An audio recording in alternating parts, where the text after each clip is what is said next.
Line. Good morning, everyone. We're going to get started. We are in the fifth parak of Sefer Daniel. And yet, before we get started with the fifth parak, I just want to do a little bit of history with everyone. And I'm going to refer you to the first handout, which I'm now bringing up onto the screen as well. It is a handout that deals with the names of the Babylonian kings. Now, I'm only starting from Nebuchadnezzar. Nebuchadnezzar is the one we are familiar with. And Nebuchadnezzar, as you recall, was the king who destroyed the Beit HaMikdash. He expanded the boundaries tremendously. We have two different lists of kings. There is the list that we have in Seder Olam Rabbah. And in Seder Olam Rabbah, which is based completely on texts within our Sefer and in other Sfarim of Tanakh as well, there in that Seder Olam Rabbah, we understand that there are three kings that we're really concerned about. The others we don't even mention. We don't even know if they're part of the picture or not. The first king that we deal with is the king that we know as Nebuchadnezzar. Nebuchadnezzar, according to Seder Olam Rabbah, ruled for 45 years. The second king is Avil Mardach actually. He was the son of Nebuchadnezzar, and he ruled for 23 years. And the third king is Belshazzar, who we're going to encounter in today's parak, and he will have ruled for 3 years. Now, the reason why these years come into play, and we'll see them in a moment in an article I also copied for you at the bottom of this page from Rav Meidan, who's one of the three Roshei Yeshivot of Yeshivat Har Etzion, is because the total, if you add 45, 23, and 3 together, you get a total of 71. Now, that total of 71 is significant, not because of 71, but because of 70. In other words, we were told that the Jews would be in exile for 70 years. The question was, how many of those years were years post-destruction? How many years were post the monarchy? Where did this number 70 start? And according to the Gemara in Megillah and Daf Yud Aleph Amud Bet, this parak is in the 70th year, 71. Once you have a little bit of overlap and things like that, it's in the 70th year, which is the reason why we're going to see Belshazzar starting with a feast and a celebration. The Gemara Megillah says he calculated that this was the point. We were past the point where the Jews should have been brought back to Eretz Israel, past the point of the redemption. Therefore, success, it proves that the prophecy was wrong. And since the prophecy is wrong, let's celebrate.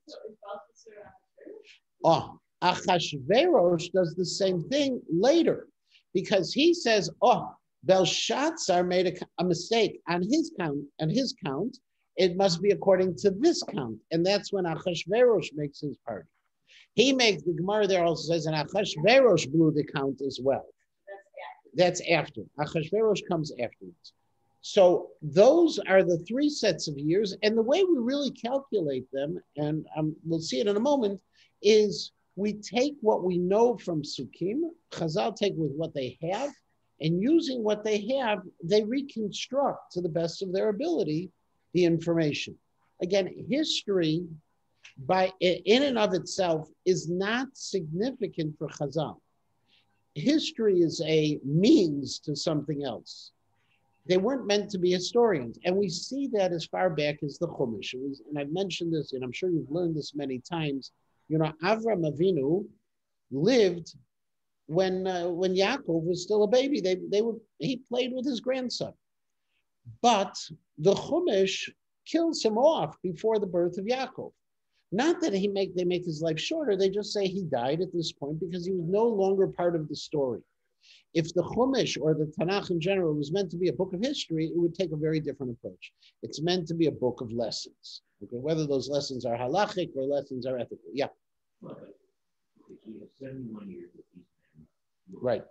That doesn't mean that the Jews didn't go back to 70 just because they were the ruler at that time. Right. So they miscalculated. They were trying to figure out, where do you start, right? where do you start counting the 70 years? Once, yeah. You wouldn't count him by who's ruling. You would count him by what occurred. Oh, so that's your cheshbon, right? That's not theirs. In other words, How could you possibly count him by who's ruling? And that could rule for 90 years. well, because it says because the way they understood it is that the Jews will be in exile for the 70 years of Babylon, as opposed to their 70 years of exile. And that's the way they calculated it. But they were wrong. And so the top piece, this is all from Seder Olam Rabbah. Seder Olam Rabbah is Tannaitic, if you recall. And at the top, I just quoted the paragraph within the 20th chapter of Seder Olam Rabbah. Nebuchadnezzar Malach Memhei Shana. Nebuchadnezzar ruled for 45 years. Avil Merodach Beno Chav Gimel ruled for 23. Belshazzar Beno and Belshazzar his son for another 23. The next piece on the page, the next chart on the page, is actually according to modern history. Who ruled when?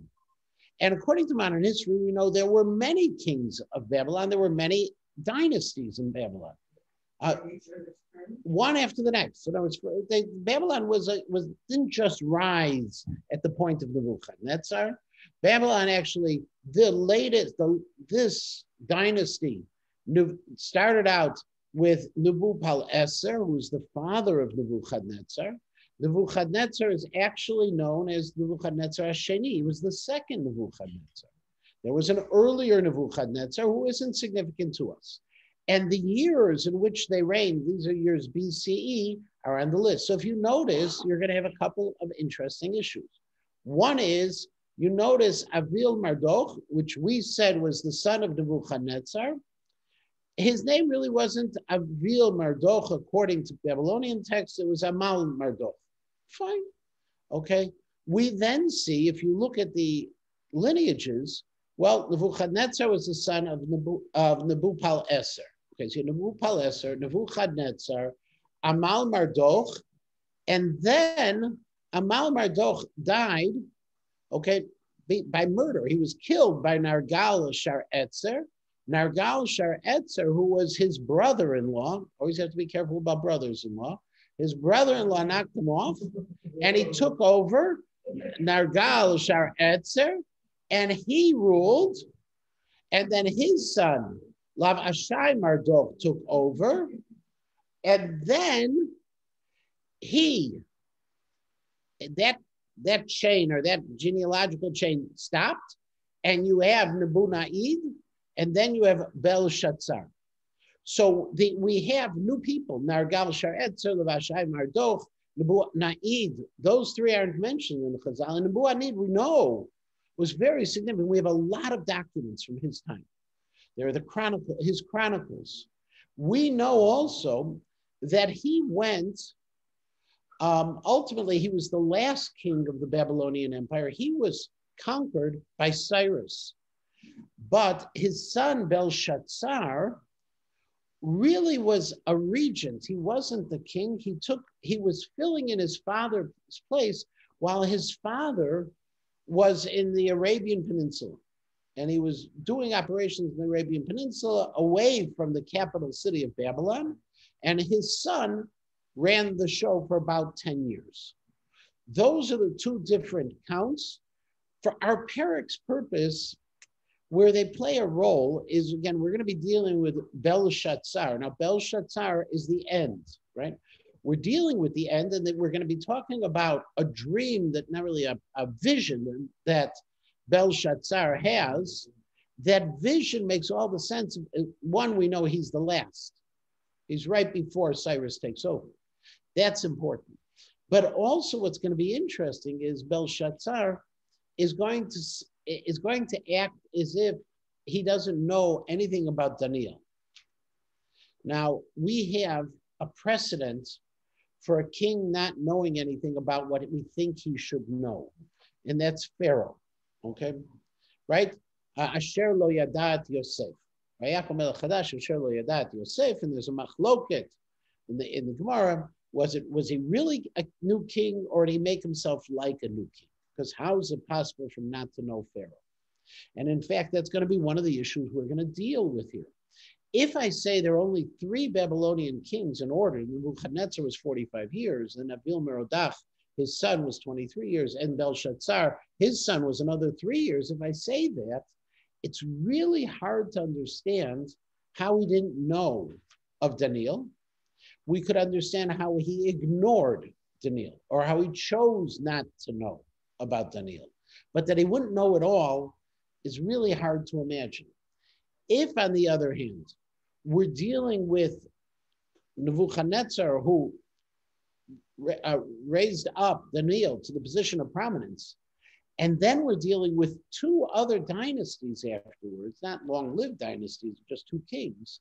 We're dealing with 2 other completely different pieces of the puzzle, and a lot of upheaval. You know what? It's a little bit more acceptable that maybe they weren't aware of all of this, because when you take one king and you kill off another king and then you kill another king, you know, they're trying to erase all of the accomplishments of those who predated them. So that's one other thing that's important. In other words, whether or not there are all these kings in between. And remember, Belshazzar is there. Now, the article, which I also shared with you, which is the bottom of this page in English, it was translated from Rav Meidan's Shirim. Rav Meidan is really, he's a tremendous teacher of Tanakh. And I took this right off of the virtual Beit Midrash of Yeshivat Har Etzion. That's the link over there, which I gave you, the HTML. What he just wants to point out is how you're able to have, there's more to the article, I just kept this first piece, of how you're able to have multiple kings more than you have within the Tanakh. And we see right away, he starts giving information, but he notes that it really starts from different pieces. First of all, he quotes on the page, it's the second or third paragraph here, Chazal in the commentaries uniformly adopt the chronicle of Seder Olam. Okay, of Seder Olam. That's what I had quoted above. And he said, look, this is how we start figuring out how old he was. I have a pasuk in Yirmiyahu, then I have a pasuk in Melachim, and then I have another pasuk again in Melachim. And ultimately what it means is that Nebuchadnezzar reigned for 8 years before Yoyachin and 37 years after him. I put all those pasukim together. That's where Chazal get the 45 years. How do I know that Avil-Merodach, and I'm on the second page, reigned for 23 years and Belshazzar for 3? And that's his question, okay? And that's right in the middle of the page. Well, it starts out by the fact that I know that Belshazzar rules for 3 years. We'll have that in chapter 8, okay? Then I know, okay, that then I also know that I have on Seder Olam Rabbah, I'm sorry, that in chapter 10 of Sefer Daniel, it says in the 3rd year of Cyrus, a word was revealed to Daniel. So I know the same kind of thing. That's how I know Cyrus ruled for 3 years. But I also have psukim in chapters 25 and 29 in Yirmiyahu.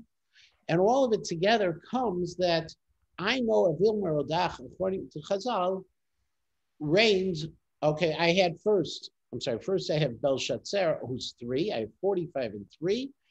I have these other psukim. I don't know exactly how long he reigned, but what I need is I need to get to 70.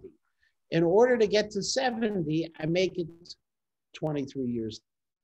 That's the basis of Chazal did it. They said they know that there's a Gemara in Megillah, which says it's got to come up to 70.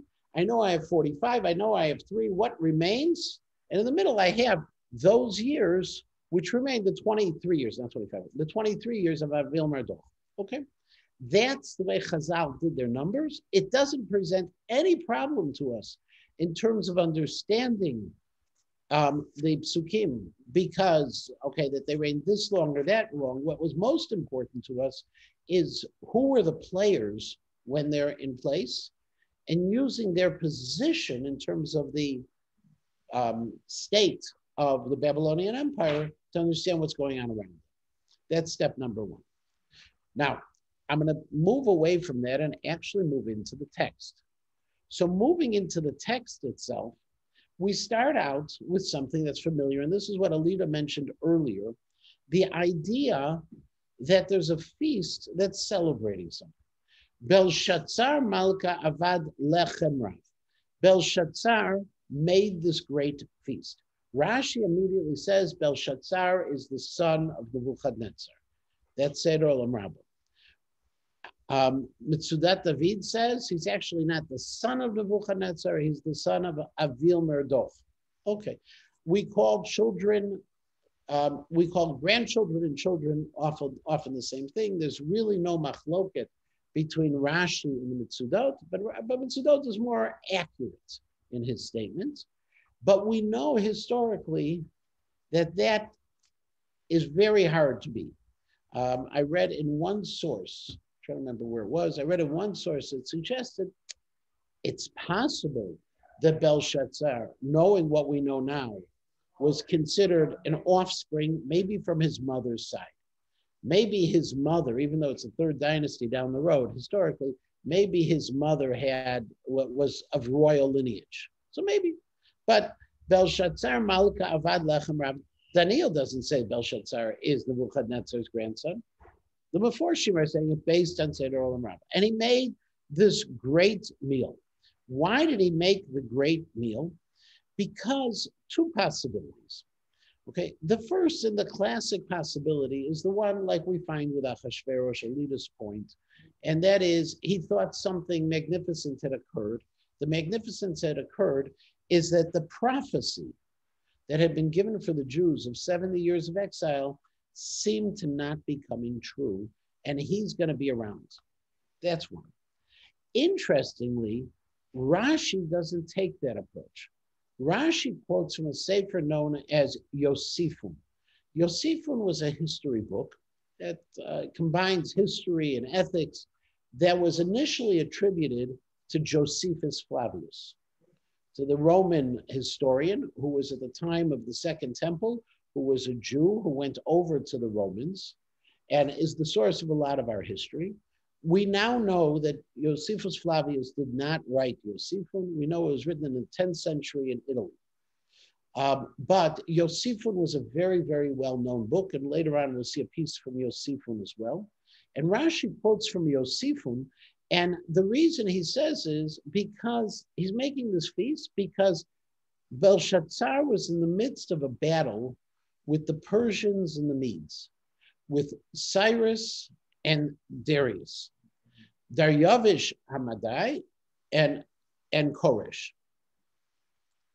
Both of these people were battling with him in Babylon, and he had a victory during that day, and therefore he makes a feast that evening.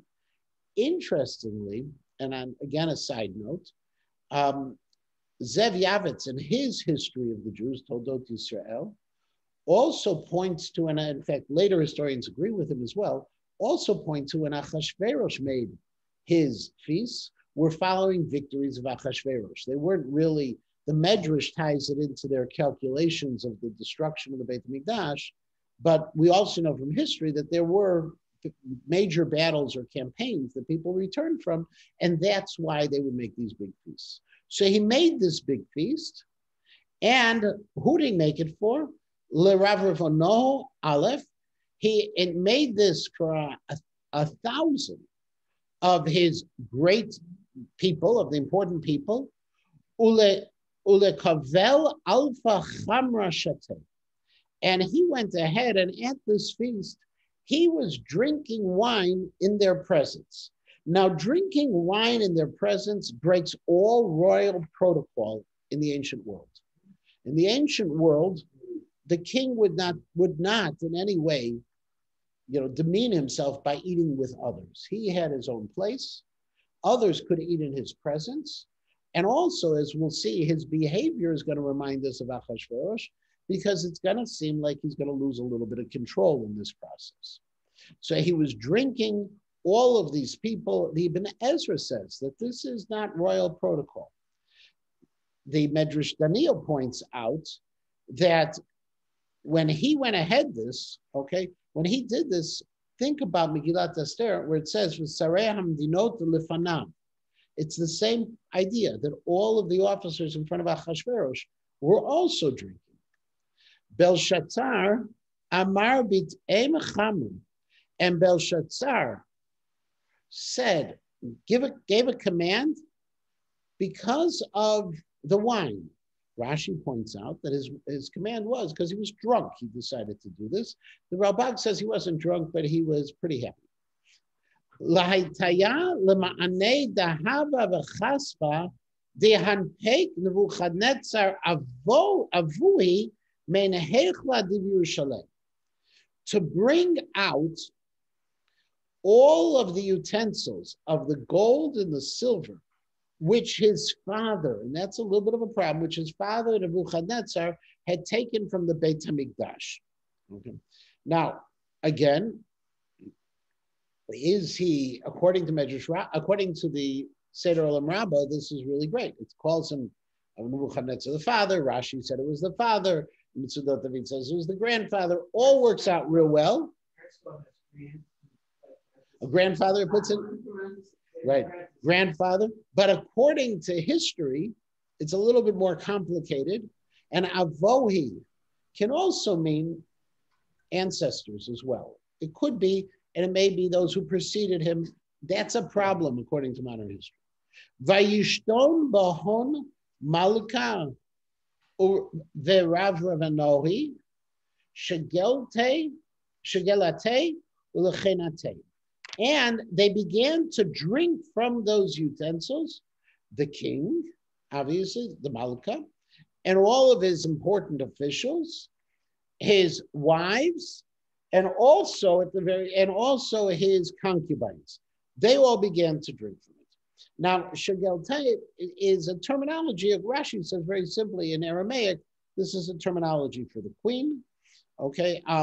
According to the Mitzudot, David says this is the queen that he slept with the most. Okay.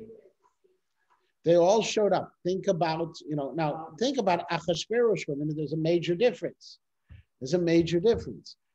Vashti isn't at the party with Achashverosh, which we'll see a parallel in a moment. It could be, and again, taking the approach of Mitzudat Zion, that these are the lower level wives. These aren't the ones who were the most honored of the queens. And there's two possibilities of the most honored. One is the most significant queen, like Vashti had been. She herself had been from a royal line, according to Chazal. And it's also possible that we're going to see who's going to come in the story, the queen mother, okay, who is of significance as well. At that moment, when they brought out those golden utensils,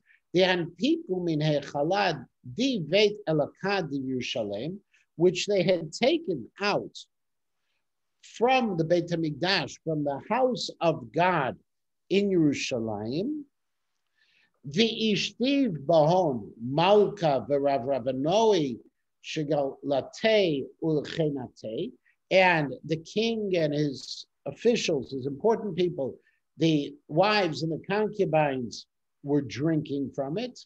Ishtiv chamra v'shabachu le'elohei dahava v'chaspa nechasha parzala a'av v'avna. Not only did they use the utensils as a sign of their victory over God, but they began to use them for their idol worship. At that moment, okay, they began to use it for their gods of gold, silver, bronze, iron, wood, and stone. Now this, at this moment, was the real sin. Because if you think about it for a moment, once Nebuchadnezzar had taken the utensils from the Beit HaMikdash, what did he do with them? He put them into his temple. He actually gave them honor. And while the honor was a misplaced kind of honor, he gave them an honor. And he took care of them. He put them in the museum. However, what Belshazzar does now is he defiles them to the utmost by using them for idolatry. It's not just enough that I'm celebrating, look, which in one sense, he was parading, you can parade around with and think Arch of Titus and the way the Romans paraded around with the Klei HaMikdash to show that they were successful. That's one thing, but they went a step further and they began to worship with them. And that was the big sin, because as the Alshich says, they were already, invalidated from use of the Beit HaMikdash, that they were in a museum, okay. But that he went ahead and he began to use them the way he used them. Or as the Ibn Ezra says, he used them, two things he sinned on. One is he went ahead and he used them like they were something special for him. And two, he used them to worship for gods. And if you look in the Pasuk, you also see it one step more, because in the previous Pasuk, it emphasizes, whereas we had earlier talked about where he wanted to bring it out. And if you look, Pasuk Bet, when he had commanded to bring out the utensils, he said, Min hechla div Yerushalayim, bring the utensils from the Beit HaMikdash of Jerusalem, from the Temple of Jerusalem. Then in Pasuk Gimel, when it repeats it, it says, Hanpiku min hechla, they brought it from the temple, Divet Elakam, that was the house of God, div Yerushalayim. So now it's not just they took it from the temple, they took it from the temple of God and used it for idol worship. So that contrast is there. Thank you. The contrast is there, and that's what's happening. I'll get back to my place. Ba'ashatan, and as a result, at that moment, what happened? Nefaka etzba'an diyad enash. There appeared the hand or the fingers of a hand of a person. V'chatvan lekavel nevrashta al gira diktal hechala dimalka. And it began to write opposite the menorah, not the menorah, opposite the light, which was on the plaster of the wall of the king. Now, the fact that it talks about a menorah in here opposite the lights is part of the reason that we understand that this was taking place, that this mishteh was taking place at night, that this feast was taking place at night. Otherwise, why would they have the lights lit? That's one of the possibilities. And in fact, it fits into some of the accounts of this in Chazal. And what did they see? Umalka Chazeh, and the king saw Pas Yada Dighatva. He saw the palm of the hands that was writing. Interestingly, when we talk about the initial vision, you see Etzba'an, Diyad Enash. You see the fingers. The king sees the whole hand, which led the Malbim to say that actually those present saw fingers. The king saw the entire hand itself. The king had a better vision of what was taking place. The Alshich disagrees. The Alshich says the only one who saw the vision of the hand writing was just the king. And his basis again is, it says, Umalka Chazeh, the king saw. It doesn't say that everyone else saw something different. It says the king saw. So there's two ways of seeing the pasuk. Both work within the words itself. Edayin Malka, and at that moment, the king, Zivoi Shenohi, his countenance changed. The ziv is the radiance, it just changed. In other words, he turned white. V'rayonoi Yevahalune, and at the same time, he was just in shock. V'kitrei Chartzei Mishtarayin, and it's his belt loosened. Okay, now it could be, the Ibn Ezra says this is like a simile. It's just like it's like he's losing all control. Rashi actually says, no, he lost control. He soiled himself. Okay, all he's watching this, Va'arku Bate, and his knees, and his knees began to hit each other. They were rattling. He saw something and he freaked out. Kirei Malka B'chayil. And so what does he do? He yells. He calls out B'chayil. Chayil is Poach, okay? And Mitzvot David says he's calling out loudly. In other words, he's screaming. Le'ala Ashpaya, to bring the sorcerers, the necromancers, Kasdayan, Vigazariah, to bring all of these people, okay, all of the people who would see, and be able to interpret dreams. Ane Malka, ve'amar lechakimei Bavel, di kol enash di karei katava denau fishrei yichav vinani. And he called them and he said to all of the wise people in Bavel, he says, anyone who can go ahead and read what's written on the wall, who can read and interpret. We'll see that in a moment how that plays out. What I'm going to do, Argavana Yilbash, I'll dress them in Argaman, in the royal purple. Vaham Nicha Didahava al Tzav Arei, and I'll put around their neck the golden necklace. There's a word for that in English. How does he translate? Just chaining. There's another word for it. It's like a medallion, yeah, like like a presidential medallion at graduations for the president of the university. Those are from regal robes. They had that same kind of look. V'talti b'malchuta yishlat, and I'll give a third of the kingdom. Now, if you remember back with good old Esther, she was going to get a half. Okay, but this is before. No, but the third. So interestingly, it is possibility, and this the Malbim points out that it's not. I'm going to give him a third of the kingdom, but I'll make him the third. There is a king, there is a Mishneh Lamelech, there's a second in command, and this would be the Shalish Lamelech. This would be the third. The other guy said, if you don't do it, I'm going to kill you. This guy Yeah. Well, what's interesting, if you remember the difference also those between, because with Nebuchadnezzar in his dreams, he saw it as a dream. This, they're awake, and he is scared, and he has no patience. Right? He wants to know what's going on. He's not looking to test them if they can tell him what they saw, because they, according to the Malbim, they saw it as well. All of these things are going on. They gotta see it because it's gonna write. Well, so it's interesting. They saw the writing appeared, but did they see it being written or not? So that's the machloket. Adain alin kol chakimei malka. All of the wise men of the king come up. Velo chahalin katava. Let me pray. And they couldn't read the writing. Okay. So, by the way, what exactly does it mean that they couldn't read the writing? We'll get into that in a minute. There's a machloket on this. Okay. The machloket will be, was it literally they couldn't read what was made out, or they couldn't figure out what it said?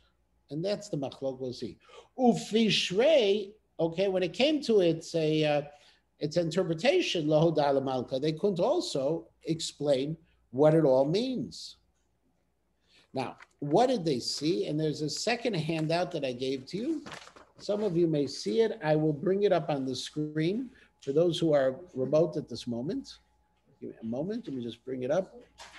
It is this one. It's a two-sided one that you have. Okay. And it is this one. Okay.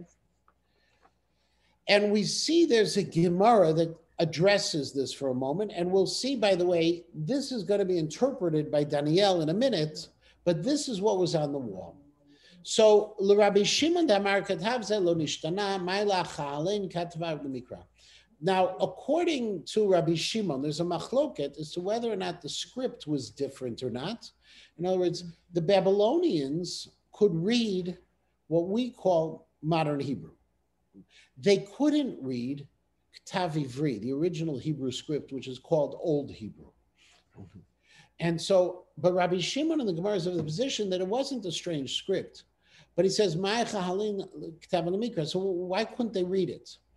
Amar Rav. Rav says because the way it was written on the wall was gematria. Now, gematria we normally assume is, a numerical equivalence to letters. Gematria is much bigger than that. Gematria obviously comes from the same word in Greek as geometry does. Okay, but gematria, there's another form of gematria which is called atbash. Atbash is a gematria that you take the first letter of the Hebrew alphabet, Aleph, and you transpose it to the last letter, Taf. And you do the bet, to the shin and gimel to resh. You're working in like this. That's atbash. It's a code. Okay, so Amarav b'gematria ichtev lahum. It was written in a gematria. And what was written on the wall was yatat, yatat, idat, puk chamat. Okay, that's what it said. And so as a result, my parish lahu. So what does he explain it as, says Shmuel? Mana, mana, takelu parsin. Okay. So immediately he says it's mana, mana. Instead of you look yatat, yud, tet, taf. So I told you right now that a taf is equal to the aleph, the last and the first, right? If you look at a tet, which is the 9th letter of the alphabet, you go backwards 9 letters, you have a nun. And you look at the yud, which is the 10th letter, you go 10 letters back and you have a mem. Okay, so the yatat is menamena, idach, okay, ella is takel, taf, lamed, taf kuf lamed, pugmachat is uparasim. Says Rav again, mana lakam al chutach, HaKadosh Baruch Hu has measured out, limnot, to count, has measured out your monarchy, v'hashlama, and you're done. Takel, takalta b'moznaya, v'hishtakachat chasir. Takel is the word in Hebrew, lishkol, shakal, he has weighed, he's measured your deeds on a moznayim, on a scale, and you're missing. In other words, you don't have anything. You're not weighed out well. Okay, the weights are off, and ultimately, uparasin paras prisat malchuta. He's going to take apart your monarchy. V'ivat lamadai uparas, and I'm going to give it to Persia. Yeah, Barry. Where does it say what was written on the wall? We're going to get that. We're going to get that. Yeah, no, Daniel is going to give us the mana. Daniel is going to explain to us mana. Takel parsi. We haven't seen it yet.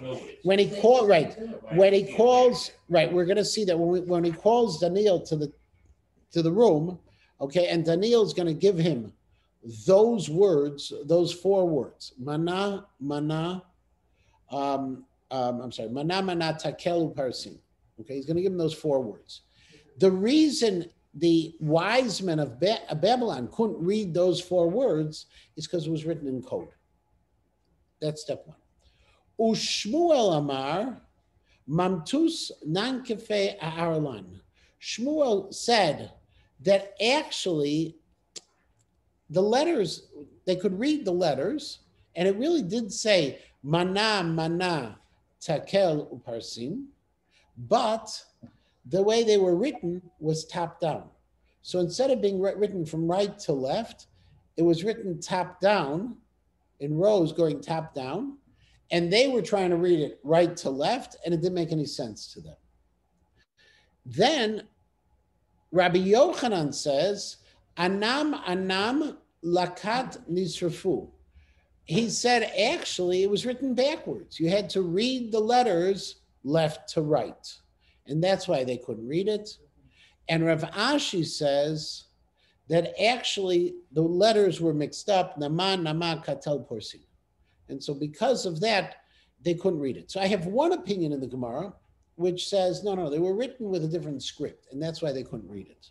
Shmuel is of the position, Rabbi Shimon is of the position, that it wasn't that they were using a different script, but the words were coded. And they were coded in different ways that they weren't able to understand it.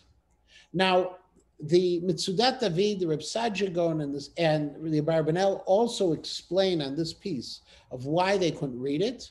And Mitzudat David basically takes the position which we had earlier, that of Shmuel, that it was written top down. Reb Saadia Gaon says no, it really was written in the ancient Hebrew, and that's why they couldn't read it. Okay, Bichtav Kodesh v'lo yachlu chachamav likrotov v'lo lefarsho. They couldn't explain it. And the Abarbanel in his book called Mayanei HaYeshua, which is his commentary on Mashiach and redemption, all based on Sefer Daniel, he says, and this there's a lot he says, but at the underlying piece, Daniel had two advantages. Daniel knew how to read Old Hebrew, and they didn't. And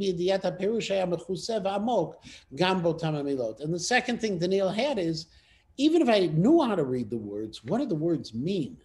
So the Barbanel takes an opinion, again, not like the position of Rabbi Shimon, that they were written in ancient Hebrew, but even if they knew how to read the Old Hebrew script, they wouldn't have understood that. It was just too obtuse. Yeah. The script at this time, in other words, during the exile into Babylonia, what happened was among the different reforms of Ezra and Nehemiah, made a number of reforms. Among them, for instance, that we read the Torah on Mondays and Thursdays, Shabbos on Mondays and Thursdays, but not Shabbos, on Mondays and Thursdays. But what Ezra, among their reforms, was they popularized the Jewish education. They made Jewish education open to all. Part of this was in response to the priestly class that had gotten a little bit out of control by the end of the first Beit HaMikdash, and we'll see it again in the second Beit HaMikdash, who were claiming basically ownership. There was in the time of the first Beit HaMikdash, there was great illiteracy. The people of the book were not the people of the book yet. In other words, there was great illiteracy. People really didn't have access to Torah.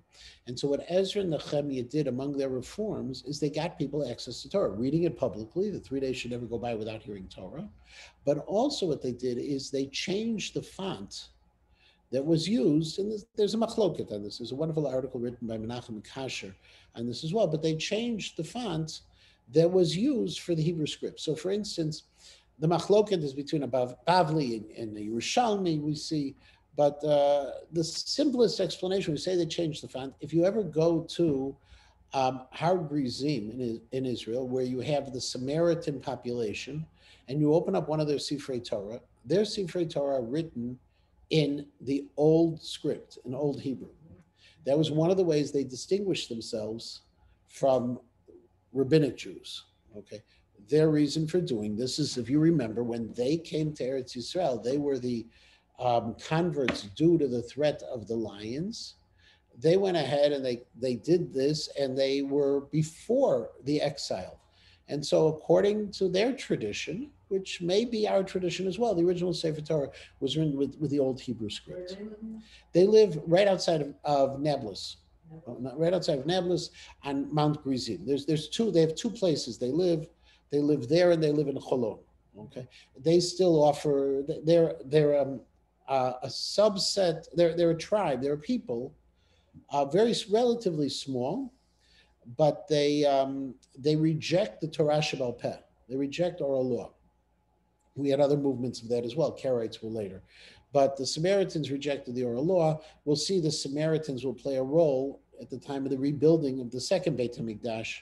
Sanballat, their leader, is going to be trying to stop it and attack the Jews because the Jews rejected them as illegitimate Jews. They wanted to be part of the rebuilding, and we rejected them. And so you had this whole conflict. Nowadays, there's no conflict with them. In fact, Margaret and I just went. They make some of the best hummus in Israel in their factory on top of Har Grizim in their thing. And it has that has a badatz hechsher on it. Okay, but no, many years ago I saw them sacrifice. I didn't see them. They say they still sacrifice the Paschal lamb. And people go and they have bleachers set up there to see how you sacrifice, because we've never seen it. And whether they do it exactly like we did it or not, it is an experience. Now, the reason we got into all of this is the Samaritan Sefer Torah is written with Old Hebrew. Our Sefer Torah is written with Ktav Asherit because in Babylonia, that's what they were able to read. And so Ezra changed the script. So our script that we use is called Ktav Ashuri, the Assyrian script. And in fact, until the mid-20th century, Assyrian Christians, Assyrian Arabs, used the same script as we used. But by the after World War I already, the Assyrians were overwhelmed by the Muslim Arabs, and they began to speak Arabic instead of Assyrian. There's still some who speak Assyrian, and they changed their alphabet to the Arabic alphabet instead of the Assyrian alphabet, which is the same as our alphabet.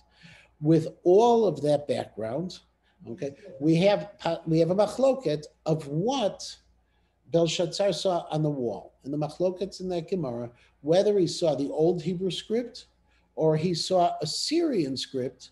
If he saw the old Hebrew script, it's pretty easy to understand how those people didn't know how to read it. It was foreign to them. It's like seeing Chinese. If it was the Assyrian script that they should understand, why couldn't they read it? And so according to the Gemara, there's all those reasons that it was coded in one way or another. The Abarbanel also adds in this little piece that even if they could have made out the old Hebrew script, they wouldn't have understood what the message was in all of this. And so that was the problem that they were facing. So they couldn't explain it. Adayin Malka Belshazzar, now we're in Pasuk Tet, and obviously this parak is going to take us 2 weeks. At that point, Belshazzar the king, Sagi mitbahal, he is really scared. Vizivoi shanain alohi, and his countenance has changed completely. V'rav Ravanoi mishtabshin, and his officers, the people of importance, are just, they don't know what to do. Malkitam, however, at that point, okay, Malkita lekavel milei malka v'rav Ravanoi, okay, at that point, along comes the queen. Mula, with where the king was and where all of his officers were, Leveit Mishtaya Alat. She came up to the house, to the place where they were celebrating. Now, where was she? She wasn't there. Now, we have that idea of not being there. First of all, we say up front that the king had violated protocol, right? He violated protocol by drinking with everyone else. The queen protocol was also not to be there. She was in her own place. Now think back to Megillat Esther, where she made a feast, B'Beit HaNashim, for the women. It wasn't protocol, but she shows up. Now, how is she different from the others? Well, we're really not sure how she's differing from the others. And so as a result, it could be, according to the Malbim, the mother of the king, okay, that she's coming up. However, it also could be, says the Malbim, a higher status queen, that the others were lower status wives. She shows up, ve'amaret malka la'almin, and she goes ahead and she says, forever chayi, the king should live, al yivahaluch rayonach, don't be so frightened, v'zivach al yishtanu, and don't let yourself, your face change. Itai b'malchutach diruach elakin kadishin be. There is this person in your kingdom who has the spirit of the holy God, of the sacred God. Now, we've seen until now, Daniel, whenever we talk about elakin kadishin, we're always talking about HaKadosh Baruch Hu. Be is here. Okay, it's in him. I'm sorry, that spirit. Uviome avuch, and in the times of your father, nahiru v'sachlatanu v'chochma v'chochbat alakin hishtachat be. And in the time of your father, we found him to be a person of wisdom, and we found him to have the wisdom of God.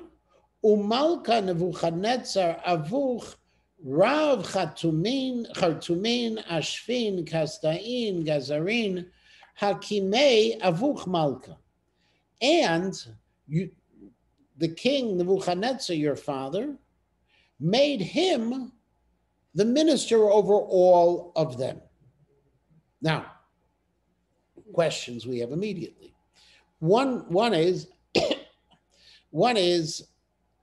how come he didn't know? Okay. Now, if I take the approach of Seder Olam Rabbah, that this literally means he is the son or grandson of Nebuchadnezzar, it's really hard to get it. Unless if we attribute to him that same negative attribution, like we had with Paro in Egypt, where it says, Vayakum melech chadash al Mitzrayim asher lo yadat Yosef, that a new king arose over Mitzrayim that didn't know Yosef. And we see there's a machloket in the Gemara, okay, whether it's a new king or the same king, Shenishtanuk Zerotav, who changed his decrees. Why is it a possibility that's the same king? If you remember back there in Sefer Shemot, the reason is because it never said the previous king died. Normally, when a new king arises, if it's really a new king, the pasuk says, so-and-so died, so-and-so arose. There in Sefer Shemot, with Pharaoh, we never say that Pharaoh died. Okay. So, possible, because it says, Vayamat Yosef, but it doesn't say the king died. It's possible that Belshazzar was so full of himself and wanted to show his power that in all of this, he was unwilling to call Daniel to the front. He didn't want to admit to it because Daniel is a reminder of his lack of power. If I take the Seder Olam Rabbah, he knows what happened in Nebuchadnezzar's time. Daniel was this important guy. Well, if I want to show I'm more important, there's two ways. Either you're more important or you diminish everyone else, and that makes you more important by default. So that could be. The other way, if I take the historical approach, the modern historical approach with all of these other kings, I could understand why he doesn't know about Daniel. But I have a difficulty about the pasuk again, referring to Nebuchadnezzar as the father. So it's like, I can't have it both ways. Now, there is, among modern scholarship, one of the answers for this is that at the time of this writing by the Anshe Knesset Hagdolah, and it could be, they were unaware of those other kings, and the knowledge they had was the same knowledge as Seder Olam Rabbah, and that's the way they understood things. And as a result, that's the way those things were recorded. It's possible. Remember, these are ketuvim. These aren't like Sefer Torah, where they're dictated by God, and they're not based on nevuot. They're based on Ruach HaKodesh. There is more flexibility in the writing and the editing. So it's possible that that's the case. Yeah. Where was Daniel? I mean, he was like, he had a position in the government. Well, according to the, if I say that, let me rephrase it. No matter what I say, the position he had was no longer the position of prominence he had under Nebuchadnezzar. If you remember, we mentioned last week as well, when Daniel gave the advice to Nebuchadnezzar on how to extend his monarchy, that the Medrash says that that's why he became a Hatach in the time of Megillat Esther, that his position was diminished. Okay, so it could be his position was diminished so significantly that he's able to be ignored. Okay, now, so we have a problem, and there aren't perfect solutions to it, but we also have another pasuk. Kol kaval di ruach yatira umanda sachlatanu mefasher chalmin. He says, with all of this additional spirit and the knowledge and the understanding to explain dreams, ve'achavayat achidan, and to understand riddles, misharei kitrin, and to untie knots. In other words, these are puzzles. Is hishtakachat bei Daniel. Okay, all these things are found in Daniel. Di malka sam shmei Belshazzar ka'an Daniel yidkarei. Ufishra. He says, remember, his name was Belshazzar. Belshazzar is a name, Belshazzar is a name, one more time, that also had an element of Bel, of the name of the god in Babylon as well. He says, the queen mother is telling him, call him. He's a legitimate source to get him. Okay. And interestingly, but what they're saying, Ka'an Daniel Yitkareu Fishraya Hachave, called Daniel. He said his name is this, but called Daniel. It says the Malbim. Why are they calling Daniel? Because Belshazzar, the king, is not interested in having a wise person named Belshazzar show up in his face. Okay, he's using the other name because the name that Nebuchadnezzar given to him was too close to the king's own name. Yeah, Jim. From the tone of it, it certainly would sound like his mother telling him off. It could be. It could be entirely, and we'll see from the response, and we'll see next week from the response that he's going to have on all of this, that there are two different ways of reading the text. Either that he is really annoyed that he is doing this, or that he is very humble and looking for support. Okay, we're going to stop right here. We're going to pick it up next week, and we'll be able to finish the parak next week.